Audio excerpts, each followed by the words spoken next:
Number 11. Ford Pinto. Walk into a used car lot anywhere in America in 1973, and the Ford Pinto was probably the most affordable option with Ford's name on the hood.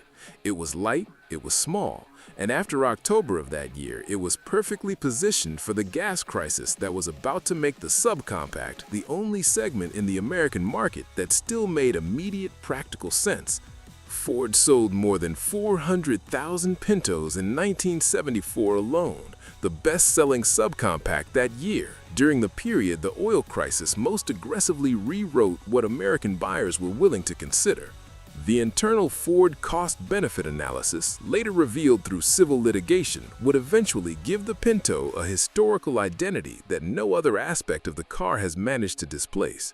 Internal crash testing showed that the fuel tank could rupture and ignite in certain rear impact scenarios, a finding whose consequences became one of the decade's most discussed product liability cases. Before that became the story, the Pinto was simply the car that an enormous number of American families bought and drove for the back half of the decade. The Pinto is at number 11 because it opens this list the same way it opened millions of family budgets, as the most practical answer to an immediate and difficult question. Number 10. Ford Granada. Ford's pitch for the Granada was a single audacious question printed across its advertising. What looks like the newest Cadillac and is priced like the newest Volkswagen? It was exactly the kind of claim that belonged in a 1970s car ad, and American buyers, in numbers that are difficult to argue with, treated it as a straightforward instruction rather than hyperbole. In the Granada's first 3 years on the market, Ford moved 970,000 units. Sales peaked at 548,784 in 1976, placing the Granada among the best-selling passenger cars in the country that year. It sat on a chassis derived from the old Falcon, with European-influenced styling that Ford's marketing positioned against Mercedes-Benz, a comparison that automotive historians have generally agreed was a more successful piece of advertising than it was engineering analysis. But in American driveways of the mid to late 1970s, it was the Ford that offered a spongy ride and an interior covered in cheap, fake plastic burled walnut trim that millions of buyers welcomed into their driveways. The Granada is at number 10 because a figure of 548,784 units in a single year is not a car that belongs on any other list. It is a car that belonged in every neighborhood. And it was. Number 9. Volkswagen Beetle. In 1970, the Volkswagen Beetle was already 20 years old by American standards, and that age was precisely the point. Everything about it, the air-cooled rear engine, the round shape that hadn't fundamentally changed since the 1940s, the absence of a conventional trunk, had by 1970 accumulated enough cultural weight that the car was no longer simply a car. It was a statement, one that the buyers of the early decade made in enormous numbers. The Beetle's best American sales years came in 1968 and 1969, but it remained one of the most common cars on American roads through the first half of the 1970s.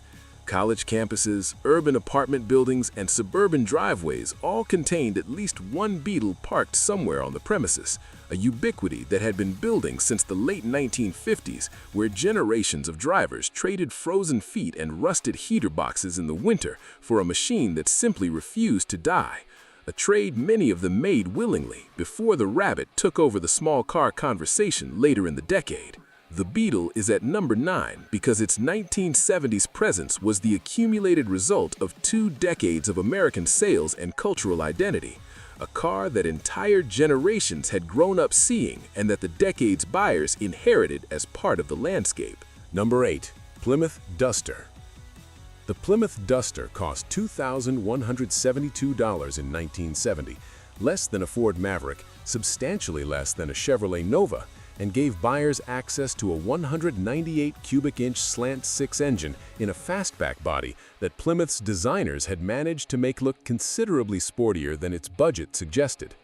The compact car segment was crowded in 1970, And the Duster found its audience not through a single breakthrough quality, but through a combination of attributes that working-class American families found difficult to argue against simultaneously.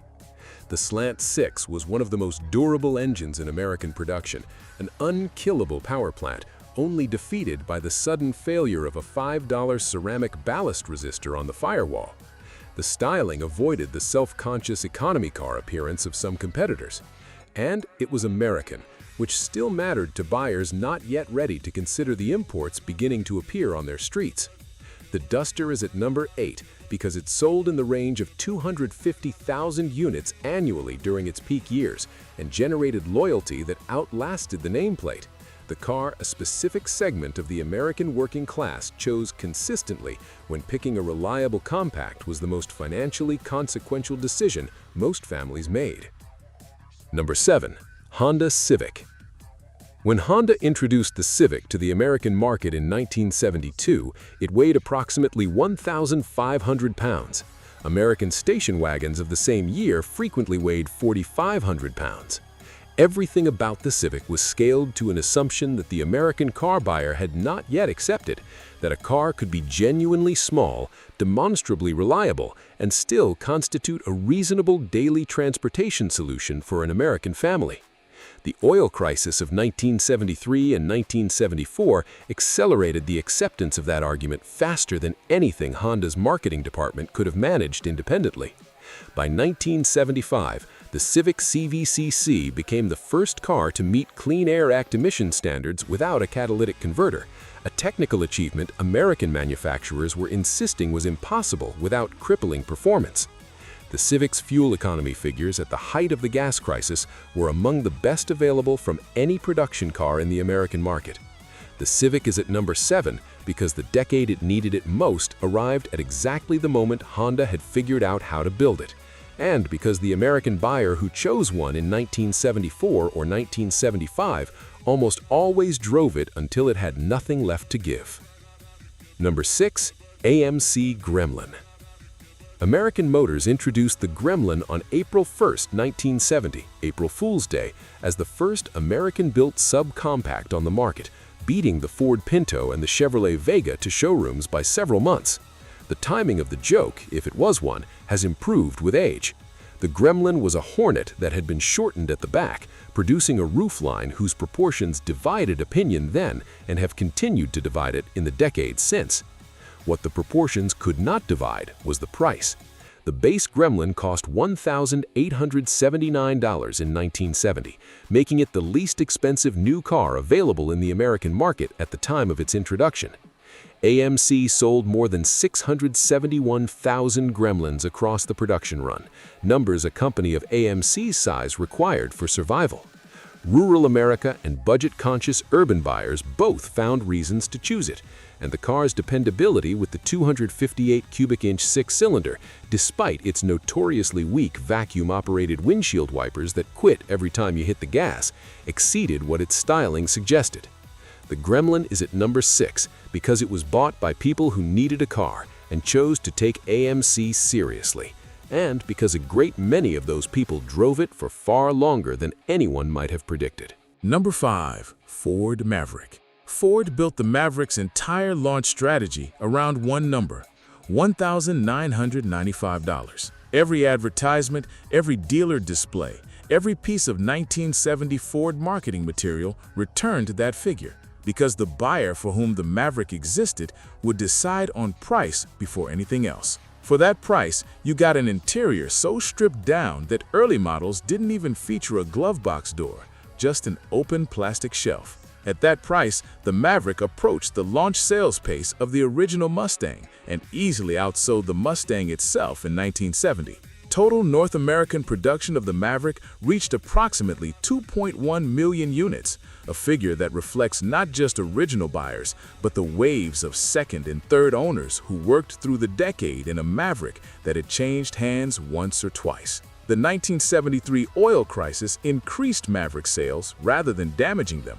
Buyers reconsidering larger vehicles found a domestic option that avoided the unproven qualities of the newest subcompacts. The Maverick had been on the road 3 years by then and had accumulated a reliability record. It is at number 5 because 2.1 million units is a production figure that requires decades to explain. And the explanation is simply that it was in the right place at the right price at every relevant moment of the decade. Number 4. Toyota Corolla. The Toyota Corolla arrived in the 1970s with something American manufacturers of the period were not producing in the same configuration. A car whose reliability documentation had already been accumulated in Japan and whose American owners were beginning to add to it in ways that word of mouth carried through neighborhoods and workplaces faster than any advertising campaign. The Corolla did not need to make a dramatic case for itself. Its case was made by its owners to their neighbors across the decade. By the second half of the 1970s, the Corolla was one of the most common small cars in American driveways. Not because it was exciting, not because it was styled to turn heads, but because the people who bought them in 1972 and 1973 were still driving them in 1977 and 1978, which their neighbors noticed. The fuel efficiency numbers the Corolla delivered during the gas crisis confirmed what its owners were already telling each other. The Corolla is at number 4 because its presence in the 1970s was earned rather than manufactured. A car that accumulated its American audience the same way it accumulated mileage, quietly and without drama, until it was simply everywhere, even if the salty winter roads were already causing the thin Japanese fenders to dissolve into orange dust. Number 3. Chevrolet Nova. The Chevrolet Nova does not appear in most nostalgic accounts of the 1970s because it was not the kind of car that generates nostalgia through drama. It was not controversial, it was not unusual, it did not inspire a hit song or a television show. What it did, consistently and in production volumes that few American nameplates have matched across a full decade, was provide the American working family with a compact car from the Chevrolet dealer network that cost less than a Malibu, ran longer than most of its competition, and asked less than it delivered. The Nova sold between 250,000 and 350,000 units annually through most of the 1970s. Its inline 6 and small block V8 were among the most serviceable in GM's lineup, and its rugged front subframe unibody construction gave it a durability that end-of-life examples confirmed. It was in factory parking lots, school pickup lines, and apartment areas in numbers that made it statistically probable that any American driving in the 1970s worked alongside someone who owned one. The Nova is at number 3, not because it was the decade's most celebrated car, but because it was its most representative. The car that American families who needed a compact and chose Chevrolet drove home from the dealer. Number 2. Oldsmobile Cutlass. The Oldsmobile Cutlass led American car sales in 1975 and 1976. For an Oldsmobile to lead American sales, ahead of the Chevrolet Impala, ahead of the Ford LTD, ahead of every other nameplate in the domestic market, in the middle of a decade defined by economic pressure and fuel anxiety, required something more than fleet volume or rental car contracts. It required individual American families choosing it, repeatedly, over the full range of alternatives. The Cutlass sat in the ideal position in GM's lineup for the 1970s buyer, above the Nova and the Chevelle in perceived refinement, below the Electra in price, close enough to the Chevrolet that its dealers could reach the same buyers while offering something that felt like a step up. Its coupe styling gave it visual appeal that the mid-decade fuel economy arguments could not entirely suppress. Oldsmobile sold over 4.2 million Cutlasses across the decade, a production figure that represents not a fleet or a niche, but an entire cross-section of the American middle class making the same choice. The Cutlass is at number 2 because 4.2 million units across a single decade is a figure that demands to be read as a collective decision, not a coincidence. Number 1. Chevrolet Impala and Caprice, 1970 to 1979. The Chevrolet full-size line led American car sales in 1971, 1972, 1973, 1977, 1978, and 1979, 6 of the decade's 10 years. In the years it did not lead, 1974 and 1975 and 1976, the years most directly dominated by the oil crisis, it remained one of the top sellers in the American market, in a category whose size had been compressed by exactly the forces that should have ended it. The full-size American sedan was supposed to be a casualty of the 1970s, leaving mechanics to untangle a horrific maze of primitive emissions vacuum hoses under the hood. The Impala and Caprice disagreed. The numbers that explain this are not complicated. These were the cars that three-generation American families had been buying since the 1950s, and the habit did not break overnight because the price of gas increased. In 1971 alone, Chevrolet sold approximately 700,000 full-size cars. The Caprice, added as a more luxurious variant, gave buyers who had outgrown the Impala's base trim a reason to stay in the showroom rather than walk next door to Buick. American grandfathers, fathers, and uncles drove Impalas and Caprices to every destination that required a car in the 1970s, to work, to church, to the grocery store, to the airport. They were the undisputed dominant vehicle of the American driveway for most of the decade, and the buyers who chose them were not right about why.